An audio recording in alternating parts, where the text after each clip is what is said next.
Stop. Right now, someone is playing you. And the worst part? You're letting them because you think playing fair is noble. But here's the brutal truth. Fairness is a game rigged by those who never intended to play by the rules.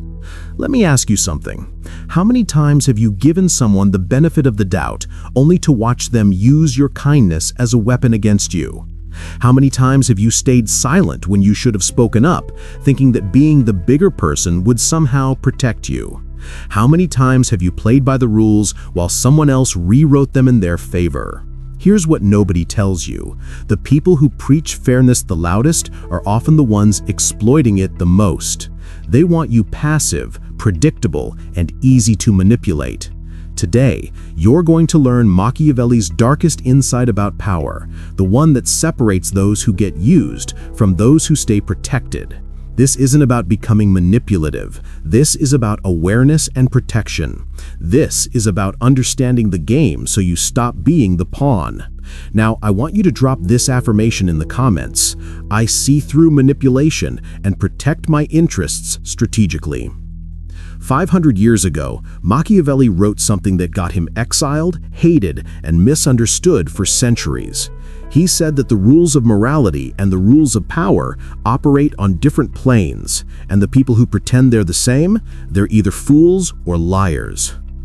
Most people think Machiavelli was teaching evil. He wasn't. He was teaching reality.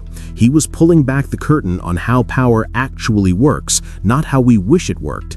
And that terrified people then, just like it makes people uncomfortable now. Here's why this knowledge has been suppressed and misrepresented, because aware people are harder to control. When you understand strategic thinking, you stop being an easy target.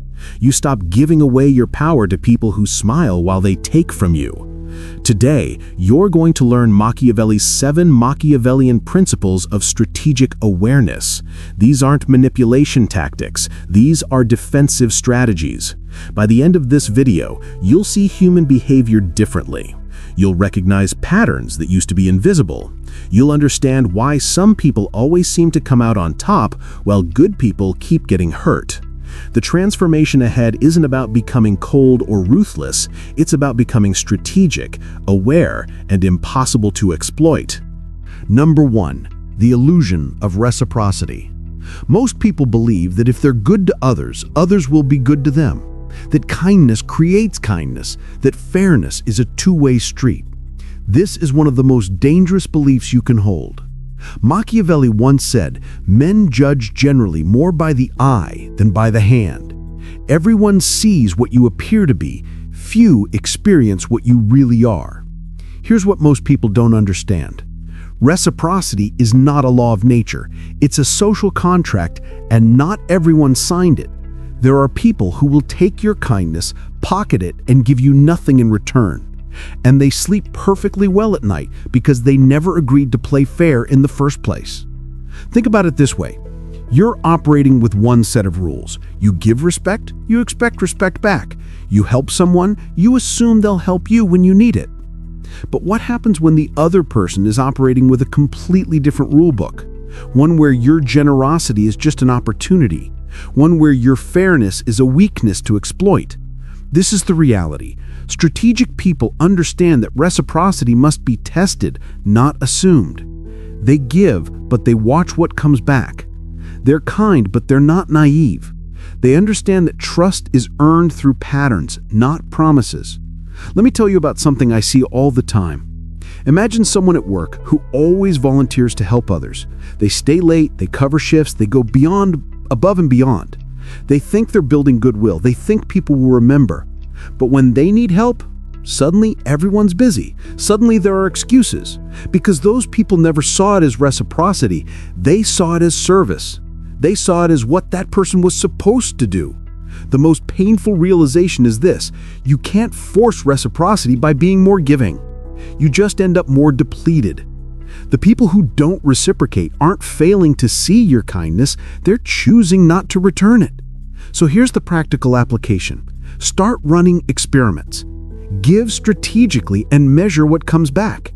If someone consistently takes without giving, you've learned something valuable about their character. Adjust your behavior accordingly. This doesn't mean become cold or withholding. It means become strategic with your generosity. Give to people who reciprocate.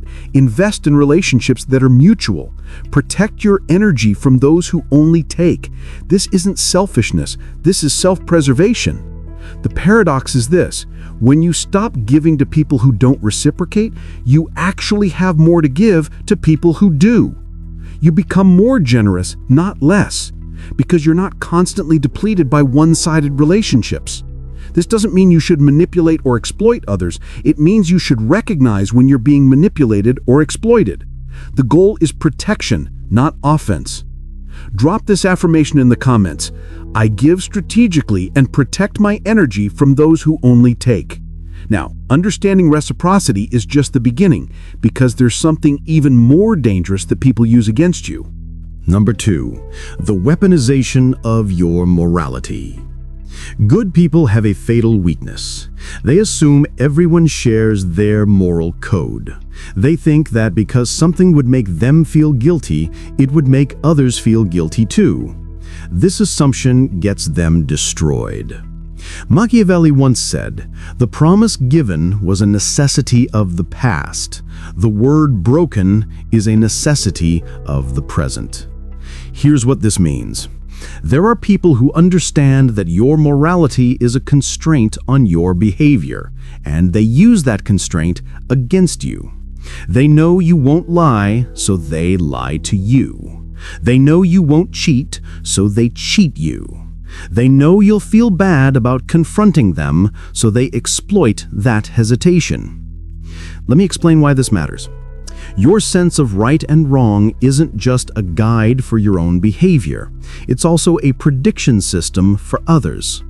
When someone violates a norm that you hold sacred, your brain short-circuits. You think there must be a misunderstanding. You think they must not realize what they're doing.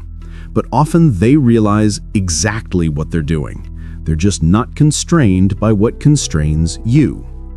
This is the reality. Strategic manipulators don't have the same internal resistance to unethical behavior that you do. What would keep you awake at night doesn't even register for them.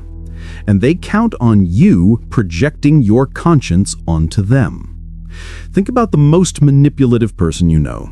Maybe it's someone who makes promises they never keep. Maybe it's someone who plays victim to avoid accountability. Maybe it's someone who lies so smoothly you second-guess your own memory. Now, think about how many chances you gave them. How many times you made excuses for them. How many times you thought, surely they wouldn't do that on purpose. That assumption that they share your moral framework is what kept you trapped, because you were fighting with one hand tied behind your back, following rules they never agreed to follow. Here's the practical application. Stop assuming everyone operates with your moral code.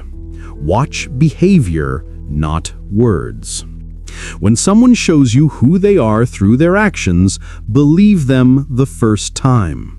Don't wait for the pattern to repeat 5 times before you accept reality. Set boundaries based on behavior, not intentions.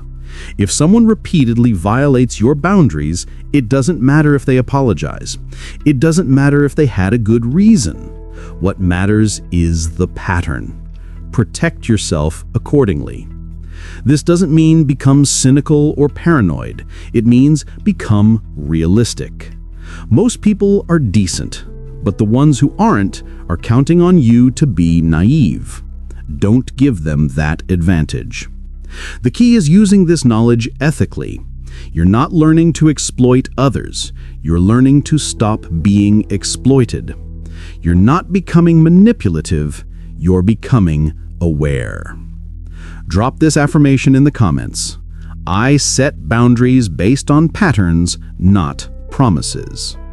But here's where it gets even more complex, because there's a specific tactic that uses your fairness against you in the most insidious way possible.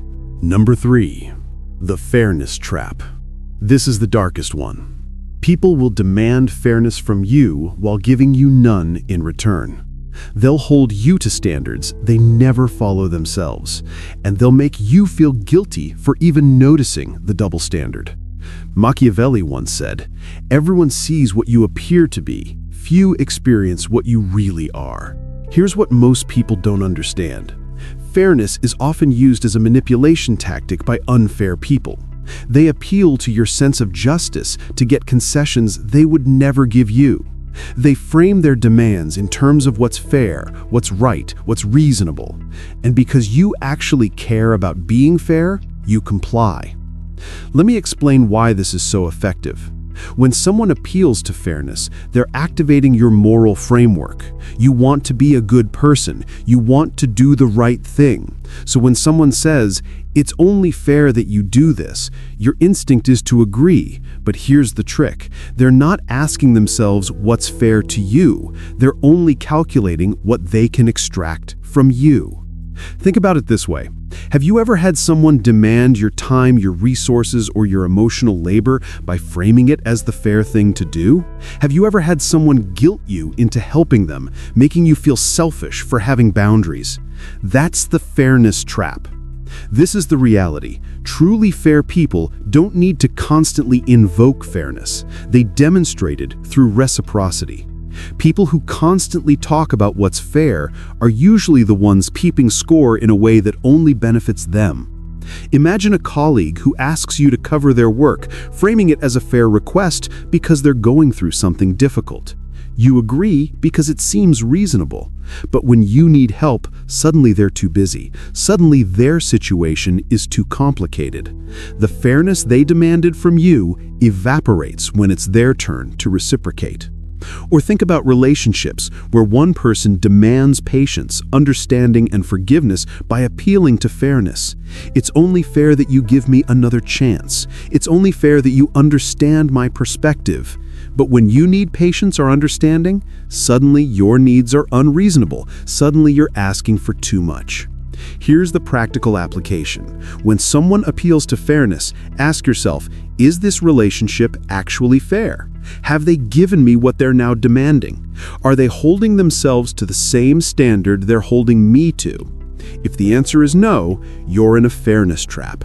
The correct response is not to argue about fairness, because arguing about fairness with someone who's weaponizing it is a losing game. The correct response is to simply stop playing. You can say no without justification. You can set boundaries without lengthy explanations. You can withdraw your generosity without guilt. Because fairness isn't determined by who argues for it most eloquently. It's determined by actual reciprocity. The paradox is this: when you stop letting people manipulate you with appeals to fairness, your relationships become genuinely fairer, because you're only investing in people who demonstrate fairness through action, not just words. This doesn't mean you should become unfair yourself. It means you should stop letting fairness be used as a weapon against you. Protect yourself first, then be generous with people who've earned it. Drop this affirmation in the comments. I recognize fairness through action, not words. Now, understanding these traps is crucial, but there's something even more fundamental that keeps people vulnerable. Number 4. The power of strategic opacity. Most people think transparency is always virtuous. They think being an open book makes them trustworthy. But here's the truth. Total transparency makes you predictable, and predictability makes you exploitable. Machiavelli once said, "A prince ought to take care that he never lets anything slip from his lips that is not replete with mercy, faithfulness, humanity, uprightness, and religion." Here's what most people miss. Information is power. When you give away everything about yourself, your plans, your fears, your weaknesses, you're handing people the blueprint to manipulate you. Strategic people understand this. They reveal selectively. They share what builds trust without sharing what creates vulnerability. Let me explain why this matters. Think about poker. Why do good players keep their cards hidden?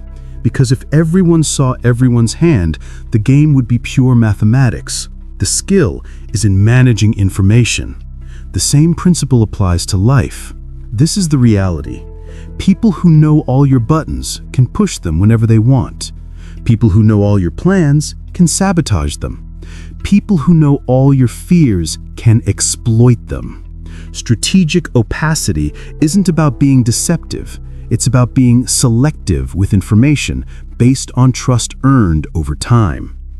Think about someone who overshares in every relationship. They immediately tell new acquaintances their trauma, their insecurities, their relationship problems. They think this creates intimacy, but what it actually creates is vulnerability.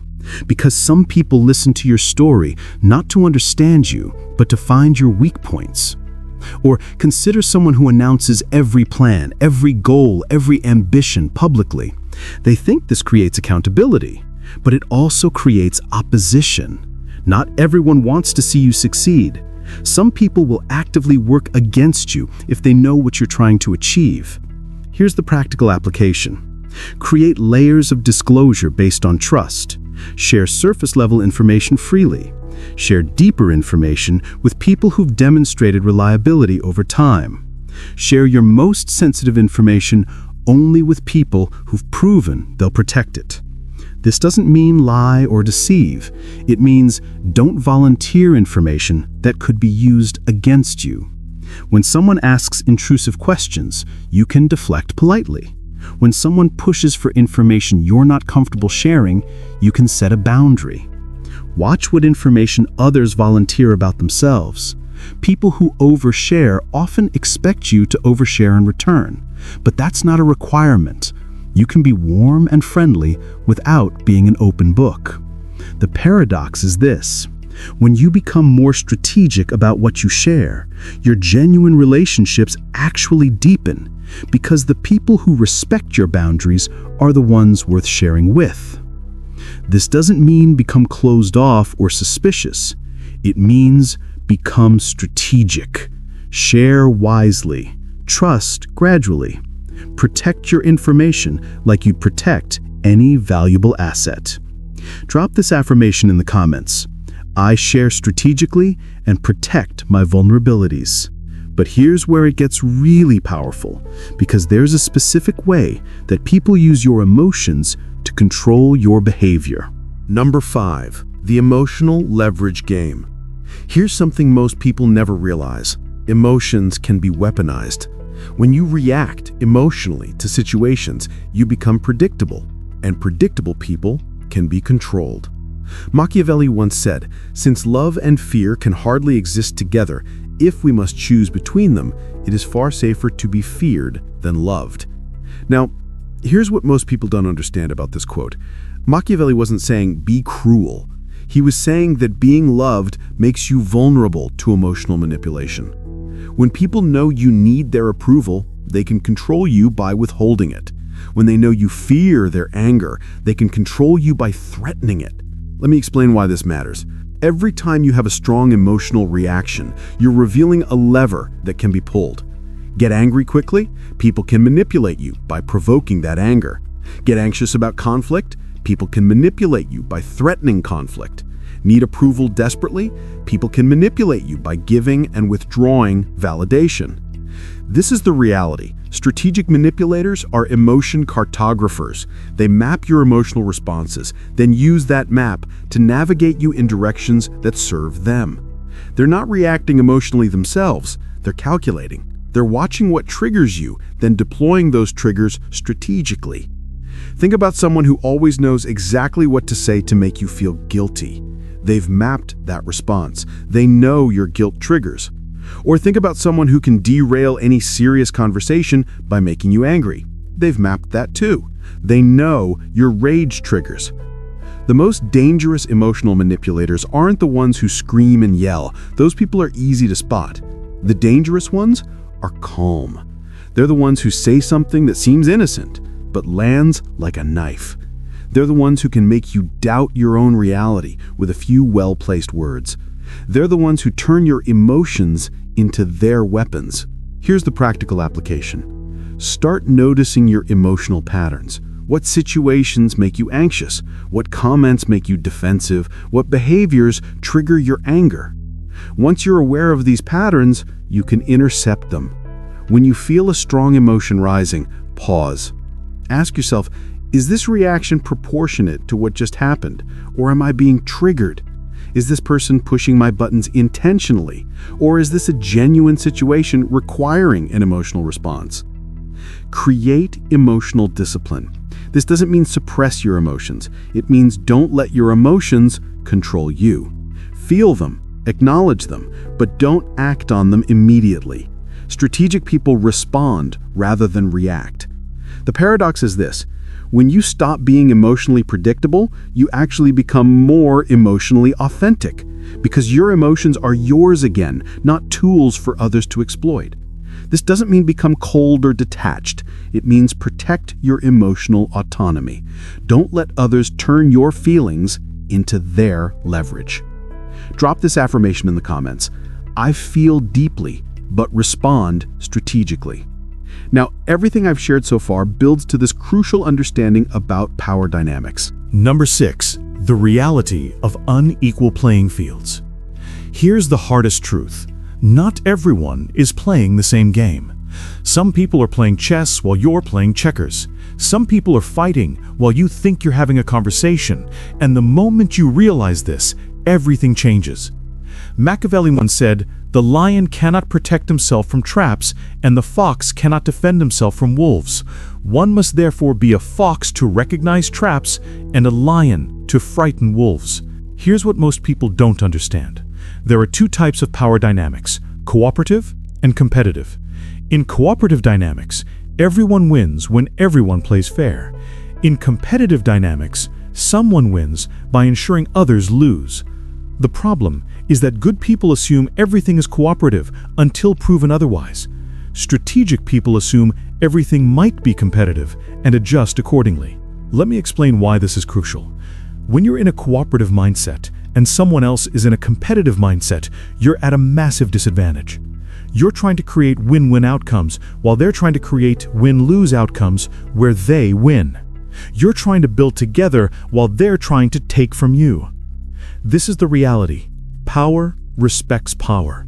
Fairness respects fairness, but power doesn't respect fairness, and fairness can't stop power.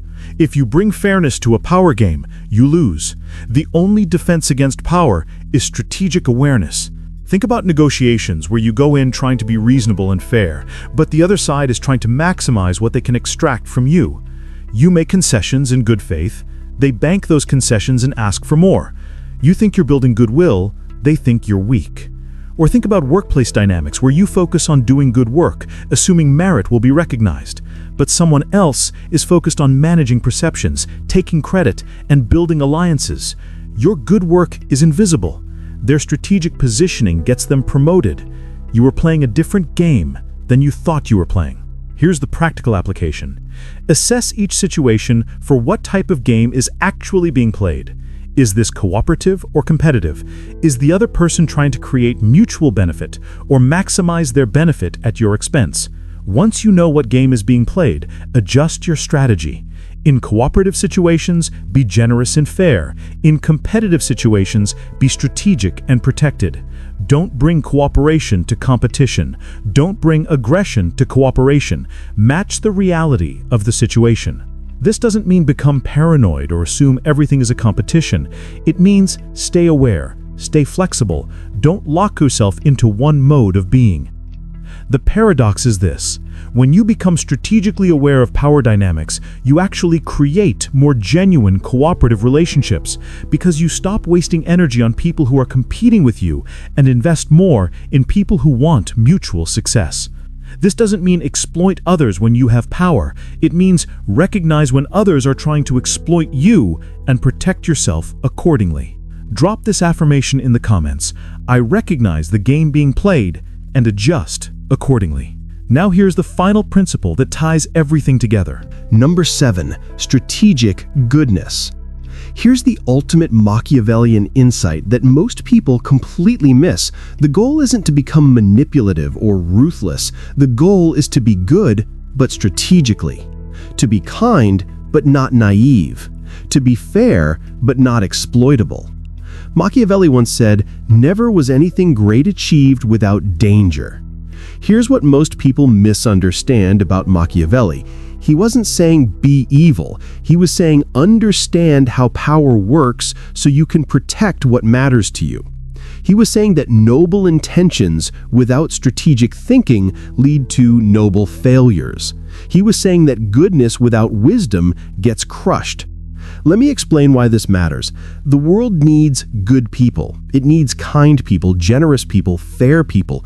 But it doesn't need naive good people, because naive good people get taken advantage of, burn out, and eventually become cynical. What the world needs is strategic good people. People who do good but aren't easy to exploit. People who help but don't get destroyed in the process. This is the reality. You can be kind and boundaried. You can be generous and selective. You can be fair and strategic. These aren't contradictions. They're the marks of mature goodness. Goodness that sustains itself instead of burning out. Goodness that protects itself instead of becoming a doormat. Think about the kindest person you know who's never taken advantage of. What's different about them? They probably have strong boundaries. They probably give to those who reciprocate. They're probably warm, but not naive. That's strategic goodness. Or think about leaders who create genuinely good outcomes while navigating complex politics. They understand power. They understand human nature, but they use that understanding to protect and build, not to manipulate and destroy. That's strategic goodness. Here's the practical application. Decide what you stand for, then protect your ability to stand for it. If you care about being generous, be strategic about your generosity so you don't burn out. If you care about being fair, recognize unfair people so they don't exploit that fairness. If you care about being kind, develop the boundaries that let you stay kind without being destroyed. Use everything you've learned in this video not to harm others, but to protect yourself. Not to manipulate, but to avoid being manipulated. Not to become ruthless, but to stop being naive. The paradox is this: when you combine goodness with strategic awareness, you become more powerful than either manipulators or naive good people. Because manipulators eventually face consequences, and naive people eventually get crushed. But strategic good people, they sustain, they build, they win long term. This doesn't mean compromise your values, it means protect them with wisdom. Be the person who does good in the world, but doesn't get destroyed by the people who don't. Drop this affirmation in the comments. I am good, but I am strategic. I am kind, but I am wise. Let's recap what you've learned today. You've learned that reciprocity must be tested, not assumed. You've learned that your morality can be weaponized against you by those who don't share it. You've learned to recognize when fairness is being used as a trap. You've learned the power of strategic opacity and protecting your information. You've learned to manage your emotional responses so they can't be used as leverage. You've learned to recognize what game is actually being played. And you've learned that the goal is strategic goodness, not naive niceness or ruthless manipulation. This knowledge gives you a choice. You can stay unaware, keep getting hurt, keep wondering why good people finish last, keep giving your power away to those who don't deserve it. Or you can become strategic, aware, protected, and impossible to exploit, while maintaining your core values. So here's the real question. Will you keep playing fair in a game where others make their own rules? Or will you become strategically aware while staying ethically grounded? This knowledge is for self-defense, for clarity, for protection. Never use it to harm innocent people. The goal isn't to become what you're defending against. The goal is to understand the game well enough that nobody can play you. If this video opened your eyes to patterns you couldn't see before, hit that like button. If you want more content on strategic awareness, psychological defense, and Machiavellian wisdom, subscribe and ring that notification bell. Drop a comment and let me know which principle hit hardest for you. Which pattern have you experienced in your own life? And share this with someone who needs to hear this message, someone who's too kind for their own good, someone who keeps getting hurt by playing fair with unfair people. Drop this final affirmation in the comments. I see clearly, I act strategically, and I protect what matters. Remember this, Machiavelli wasn't teaching people to be wolves. He was teaching sheep to recognize wolves. Don't be the sheep who thinks all other animals are sheep. Be the shepherd who protects the flock by understanding what's actually out there. Thank you for watching, and I'll see you in the next video.